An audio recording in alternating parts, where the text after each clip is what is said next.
In 2014, Russia made several incursions into Ukrainian territory. Beginning with Crimea, Russian soldiers without insignias took control of strategic positions and infrastructure within the Ukrainian territory of Crimea, which Russia annexed after a disputed referendum. Subsequently, demonstrations by pro-Russian groups in the Donbas area of Ukraine escalated into an armed conflict between the Ukrainian government and separatist forces of the self-declared Donetsk and Lugansk People's Republics. In August, Russian military vehicles crossed the border in several locations of Donetsk Oblast. The incursion by the Russian military was seen as responsible for the defeat of Ukrainian forces in early September. In November 2014, the Ukrainian military reported intensive movement of troops and equipment from Russia into the separatist-controlled parts of eastern Ukraine. The Associated Press reported 80 unmarked military vehicles on the move in rebel-controlled areas.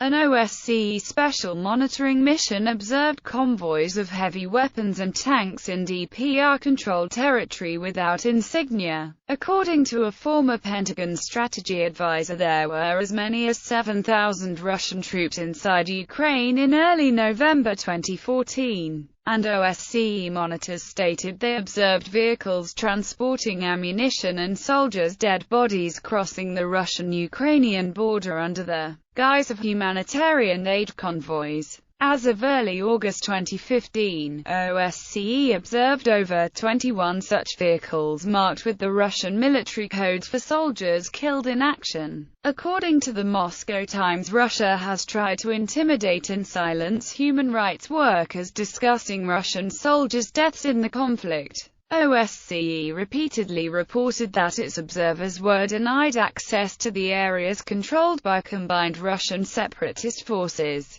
The majority of members of the international community and organizations such as Amnesty International have condemned Russia for its actions in post-revolutionary Ukraine, accusing it of breaking international law and violating Ukrainian sovereignty. Many countries implemented economic sanctions against Russia, Russian individuals or companies, to which Russia responded in kind. In October 2015, The Washington Post reported that Russia has redeployed some of its elite units from Ukraine to Syria in recent weeks to support Syrian President Bashar al-Assad. In December 2015, Putin admitted that Russian military intelligence officers were operating in Ukraine. Background: despite being an independent country since 1991, Ukraine has been seen as a part of the sphere of interests by Russia. In regard to Ukraine, Moscow pursues a modernized version of the Brezhnev Doctrine on limited sovereignty that dictates that the sovereignty of Ukraine cannot be larger than that of the Warsaw Pact prior to the demise of the Soviet sphere of influence. After the collapse of the Soviet Union, both nations retained very close ties. However, conflict began almost immediately. There were several sticking points, most importantly Ukraine's significant nuclear arsenal, which Ukraine in the Budapest Memorandum on Security Assurances agreed to abandon on the condition that Russia would issue an assurance against threats or use of force against the territorial integrity or political independence of Ukraine. In 1999, Russia was one of signatories of Charter for European Security, where it reaffirmed the inherent right of each and every participating state to be free to choose or change its security arrangements, including treaties of alliance, as they evolve. A second point was the division of the Black Sea Fleet. Ukraine agreed to lease the Sevastopol port so that the Russian Black Sea Fleet could continue to occupy it together with Ukraine. Later through the 1990s and 2000s, Ukraine and Russia engaged in several gas disputes, which started as early as 1993. In 2001, Ukraine along with Georgia, Azerbaijan, and Moldova formed a group titled Guam Organization for Democracy and Economic Development, which by Moscow was seen as a direct challenge to the CIS, the Russian-dominated trade group established after the collapse of the Soviet Union. Ukrainian. Moscow was further irritated by the Orange Revolution of 2004, which saw the Ukrainian populist Viktor Yushchenko elected president instead of the pro-Russian Viktor Yanukovych.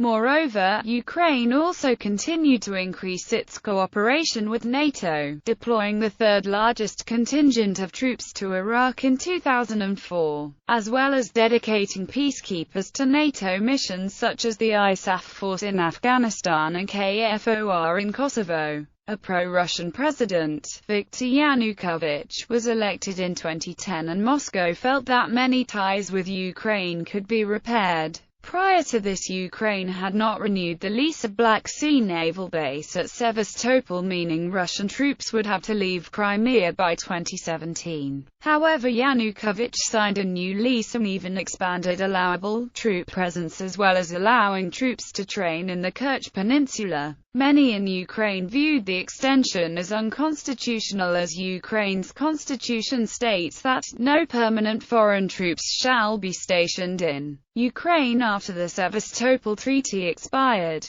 Yulia Tymoshenko, the main opposition figure of Yanukovych, was jailed on what many consider trumped-up charges, leading to further dissatisfaction with the regime. In November 2013, Viktor Yanukovych declined to sign an association agreement with the European Union, a treaty that had been in development for several years and one that Yanukovych had earlier approved of. Yanukovych instead favored closer ties with the Russian Federation. In the autumn of 2013, the Kremlin warned Ukraine that if the country went ahead with a planned agreement on free trade with the EU, it would face financial catastrophe and possibly the collapse of the state. Sergei Glaziev, advisor to President Vladimir Putin, said that Ukrainian authorities make a huge mistake if they think that the Russian reaction will become neutral in a few years from now. This will not happen. Russia had already imposed import restrictions on certain Ukrainian products, and Glaziev did not rule out further sanctions if the agreement was signed.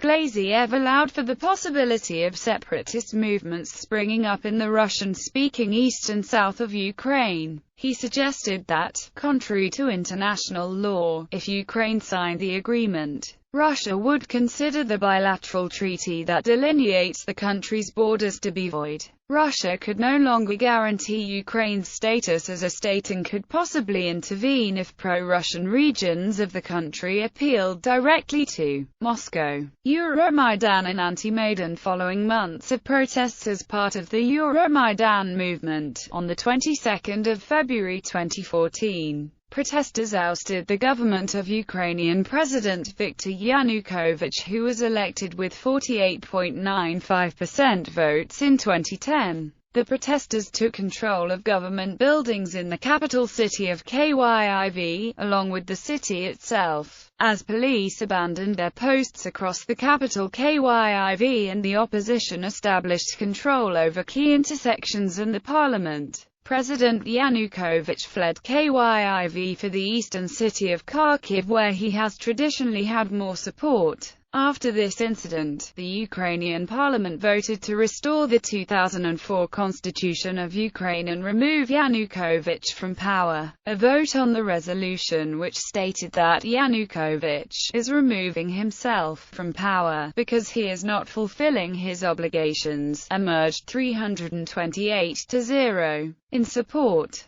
The vote was 10 short of three-quarters of the parliament members. The requirement of the Constitution of Ukraine for impeachment. Yanukovych stated that the vote was unconstitutional because of this issue, and refused to resign. Politicians from eastern and southern regions of Ukraine, including Crimea, declared continuing loyalty to Yanukovych. One of the first issues the parliament approached was that of the language, annulling a bill that provided for Russian to be used as a second official government language in regions with large Russian-speaking populations. The parliament adopted a bill to repeal the 2012 law on minority languages, which protected the status of languages other than Ukrainian. The proposal alienated many in the Russian-speaking regions of Ukraine, and a few days later, on the 1st of March, acting President Alexander Turchynov vetoed the bill, effectively stopping its enactment.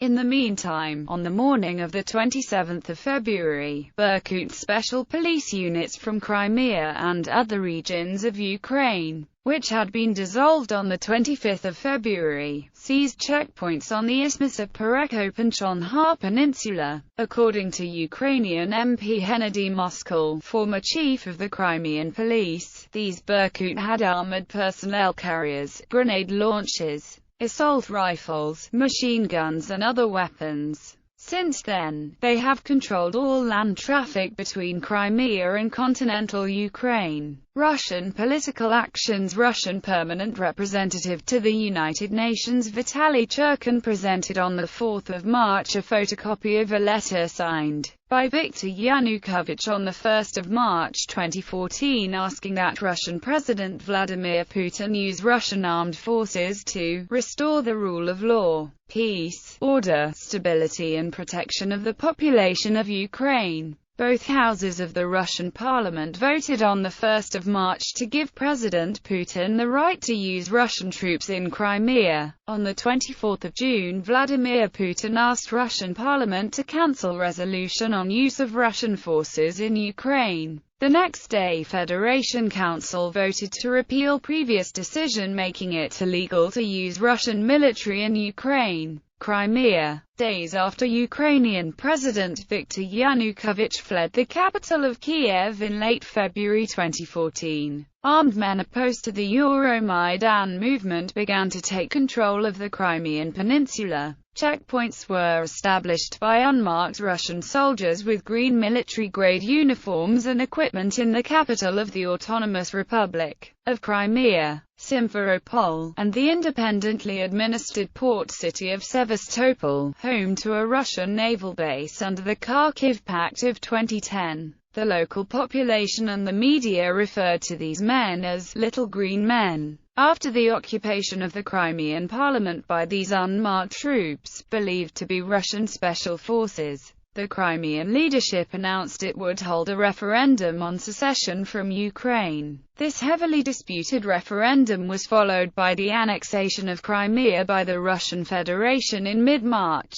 Ukraine and most of the international community refused to recognize the referendum or the annexation. On the 15th of April, the Ukrainian parliament declared Crimea a territory temporarily occupied by Russia. Since annexing Crimea, the Russian government increased its military presence in region, with Russian President Vladimir Putin saying a Russian military task force would be established there. In December 2014, Ukrainian Border Guard Service announced Russian troops began withdrawing from the areas of Kherson Oblast. Russian troops occupied parts of the Arabat Spit and the islands around the Sivash, which are geographically parts of Crimea but are administratively part of Kherson Oblast. One of such villages occupied by Russian troops was Strykova, Henichesk Ryan, located on the Arabat Spit, which housed an important gas distribution center. Russian forces stated they took over the gas distribution center to prevent terrorist attacks. Russian forces withdrew from southern Kherson and continued to occupy the gas distribution center outside Strykova. The withdrawal from Kherson ended nearly 10 months of Russian occupation of the region. Ukraine's border guards stated the areas that were under Russian occupation will have to be checked for mines prior to them overtaking these positions. In November, NATO stated that it believed Russia was deploying nuclear-capable weapons to Crimea. Andrei Illarionov, former advisor of Vladimir Putin, said in a speech on 31 May 2014 that some technologies of Russo-Georgian War were updated and again being exploited in Ukraine. According to him, since Russian military operation in Crimea began on 20 February 2014, Russian propaganda could not argue that the Russian aggression was the result of Euromaidan. The war in Ukraine did not happen all of a sudden, but was pre-planned, and the preparations began as early as 2003. Illarionov later stated that one of the Russian plans envisaged war with Ukraine in 2015 after a presidential election. However, Maidan accelerated the confrontation.